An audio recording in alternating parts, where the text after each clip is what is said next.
A very good evening, all of you. Uh, Thank you, Honorable Session Chair, Moderator, dignitaries on the dais. A very good evening to all of you, guests and fellow innovators.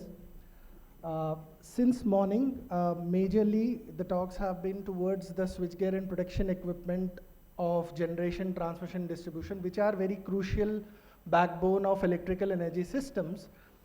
I, coming from background of research, would be dwelling and shifting a focus a little bit away, but towards energy innovation.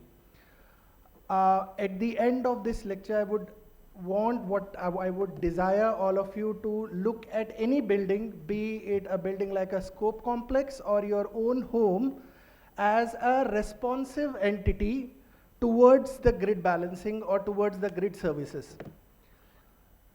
See, what Corona has done is, we know about the term work from home, and what Corona has done is it has increased the energy services in the residential building sector as well in a very weekday afternoon. Also, there are new standards being developed for air conditioner systems which are reducing the chances of virus transmission inside the area. So it is just not temperature and relative humidity, but it is also the mass flow rate, depending upon the occupancy, that fresh air should come in and the exhaust air should move out at a very higher time, at a very faster time, sorry. So my focus would be how this concept of energy efficiency and indoor air pollution be clubbed with a concept such as demand response, so that it supports our electrical power grid. It comes under the ecosystem of smart grid. One thing that I tell to my students, I am Harish, I am a faculty with Department of Electrical Engineering at Netaji Subhas University of Technology, Dwarka, Delhi. It's a state university, Delhi government.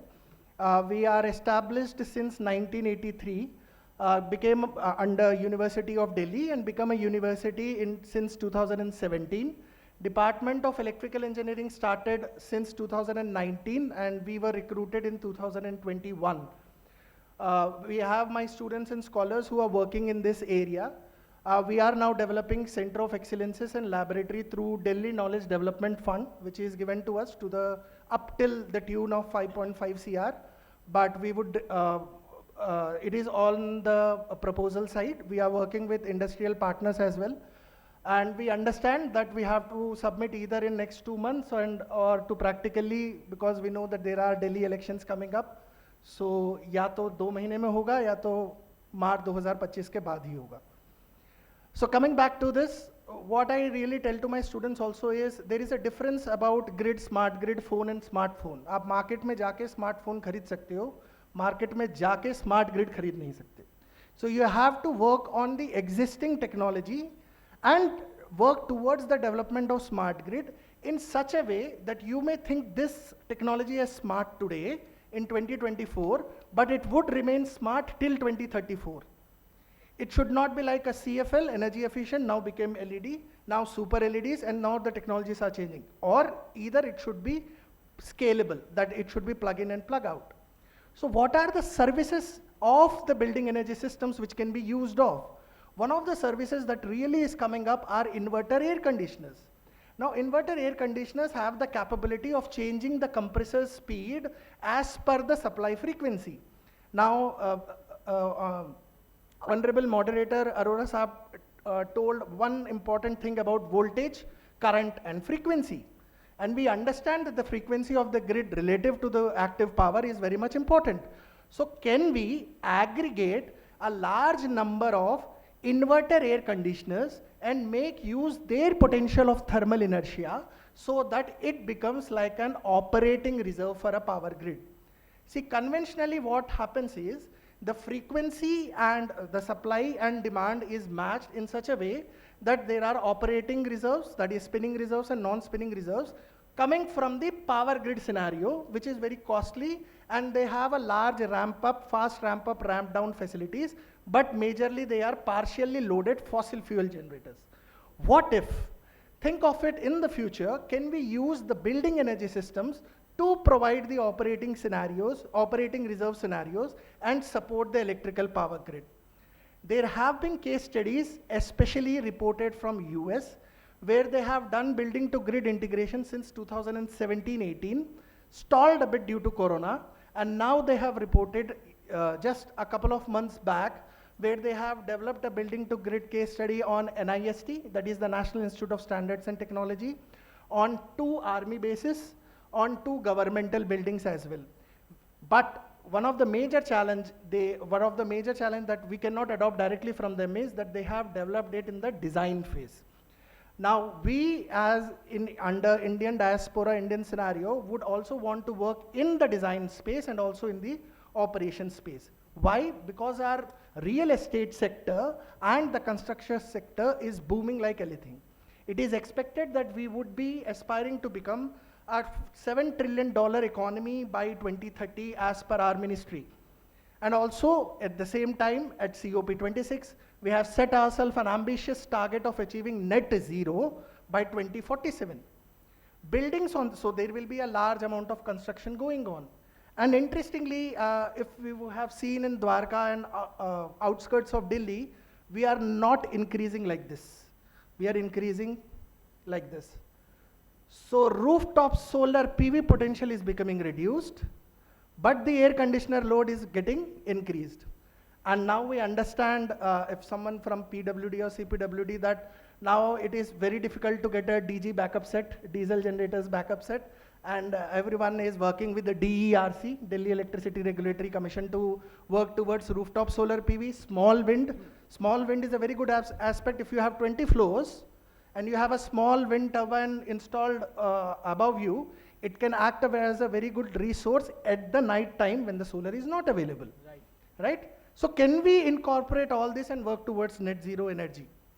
And also in India, buildings account for more than 29% of the total energy demand and contribute towards 25.6% of direct and indirect GHG emissions.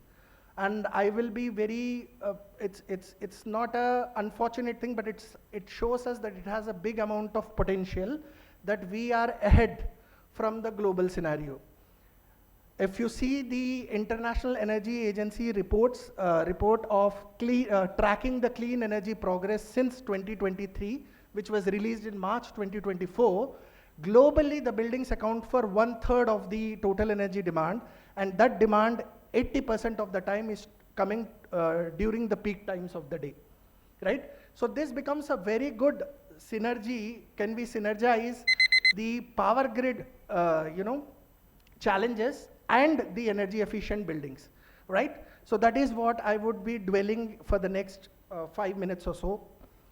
This is just a basic scenario where you can have a LV distribution grid, a medium voltage or a low voltage distribution grid, have your charging stations, electric vehicle charging stations, have your smart buildings, energy efficient buildings, and what are the controllers that are need to be designed and implemented in order to realize the building to grid integration. This is what my scholars and my students are right now working towards. Now, how do you develop a building to grid integration or a B2G integration framework? Again, because it's a novel concept, one cannot even say that it is a smart grid concept, but it is a next gen smart grid concept. Just think of it in such a way that we all understand wireless charging, right? We have come across wireless charging. In the distant future, can there be wireless transmission of electricity using satellites?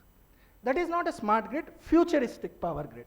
In such a way, can we have a B2G scenario which takes into consideration the data of today, uses machine learning or artificial intelligence based technologies, and develops the building to grid technologies for the coming years, which may not become obsolete. We first start with building energy modeling, taking into consideration what is the functionality of the building. Is it residential, commercial, institutional, transportation sector, municipal? And then we work on the parameters and use the software tools to develop building energy models. Then we work on the occupancy framework, comfort framework. I really want to share just one anecdote. In January 2021, I visited Netherlands. We were having a project closure meeting. And in January, it's a negative temperature in Netherlands. Eindhoven University of Technology has been awarded the Energy Efficient Award globally. Now, my supervisor's room was in the 4th floor, and because it was energy efficient, एक इंसान के लिए elevator नहीं चलता, right?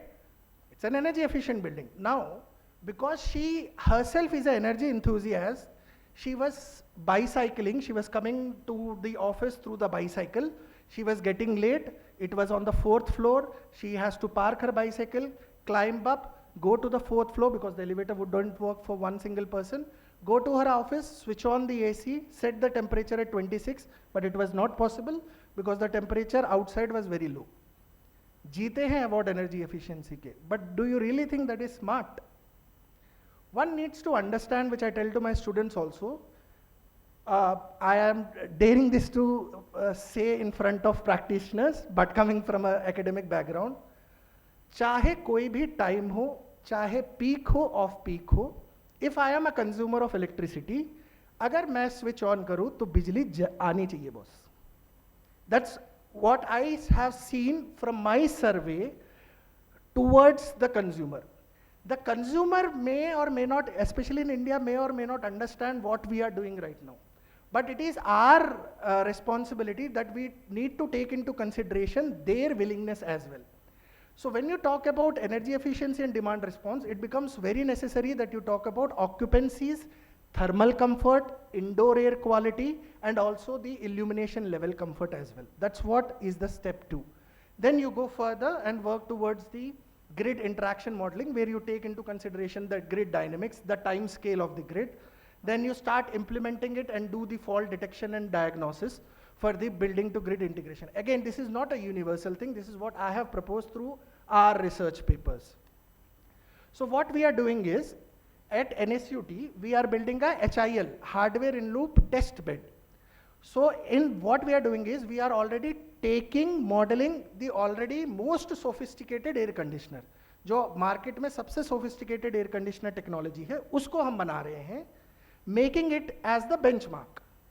Now we are working with reinforcement learning based technologies, which is called as the occupant comfort centric technology, where we are taking into consideration, is it possible to operate air conditioner without remote control for a commercial space?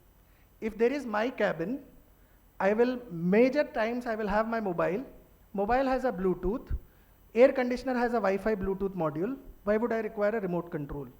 Can there be a machine learning based where it can take a data for 1 year, taking all the considerations of season, and the air conditioner itself realizes how I operate my ACs and what are the occupancies coming in and coming out, students coming in and coming out, how it can support the grid during the peak times.